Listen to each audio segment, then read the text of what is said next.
কাৰ্যকৰ্তা আমাৰ উপস্থিত আছে, পীযুষ বৰুৱাকে ধৰি সকলোবিলাক কাৰ্যকৰ্তা আছে। আমি প্ৰথমতে উদ্বোধন কৰিবলৈ যোৱাৰ আগত আমি আমাৰ সন্মানীয় পৰিবহণ বিষয়া তপন বেজবৰাই ডাঙৰীয়াক সম্বৰ্ধনা জনাইছে আৰু লগতে আমি বন্দে বন্দে এবিভিপি জিন্দাবাদ জিন্দাবাদ জিন্দাবাদ জিন্দাবাদ জিন্দাবাদ।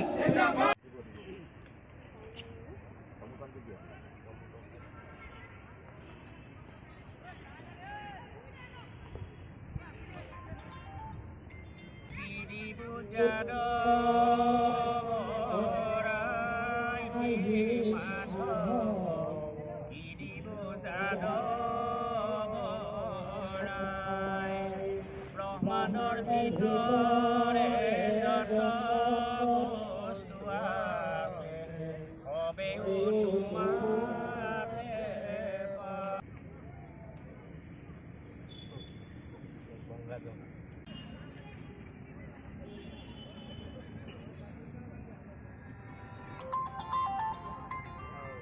ভাৰতীয় বিদ্যাৰ্থী পৰিষদ অসম প্ৰদেশৰ অহা 27, 28 আৰু 29 ডিচেম্বৰত লখিমপুৰত 30তম ৰাজ্যিক অধিৱেশন অনুষ্ঠিত হ'ব। এই অধিৱেশনৰ প্ৰাৰম্ভিক কাৰ্যসূচী হিচাপে আজি আমি লখিমপুৰৰ চহৰৰ মাজমজিয়াত থকা উত্তৰ লখিমপুৰ চৰকাৰী বিদ্যালয়ৰ খেলপথাৰত আমি আজি লাই খুঁটা স্থাপন অনুষ্ঠান কাৰ্যসূচী ৰাখিছিলোঁ। এই অনুষ্ঠানত আমাৰ মাজত উপস্থিত আছিল বিদ্যাৰ্থী পৰিষদৰ সন্মানীয় প্ৰাক্তন ৰাজ্যিক সভাপতি ৰবীন কাকতি ছাৰকে প্ৰমুখ্য কৰি সন্মানীয় ব্যক্তিসকল, লগতে বিদ্যাৰ্থী পৰিষদৰ অসম প্ৰদেশৰ সন্মানীয় সাংগঠনিক সম্পাদক অনুপ কুমাৰজী, সকলোৰে উপস্থিতিত আমি লাই খুঁটা স্থাপন অনুষ্ঠান ইতিমধ্যে আমি সামৰণি মাৰিলোঁ।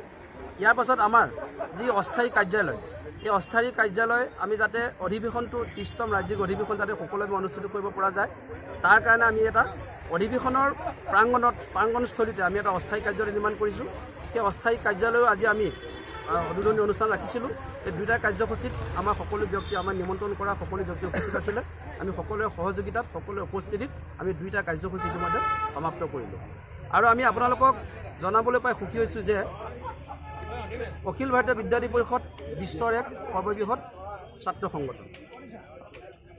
অখিল ভাৰতীয় বিদ্যাৰ্থী পৰিষদৰ অসম প্ৰদেশৰ যি 30তম ৰাজ্যিক অধিৱেশন অনুষ্ঠিত হ'ব, এই অধিৱেশন অহা 27, 28 আৰু 29 ডিচেম্বৰত লখিমপুৰ জিলাত অনুষ্ঠিত হ'ব।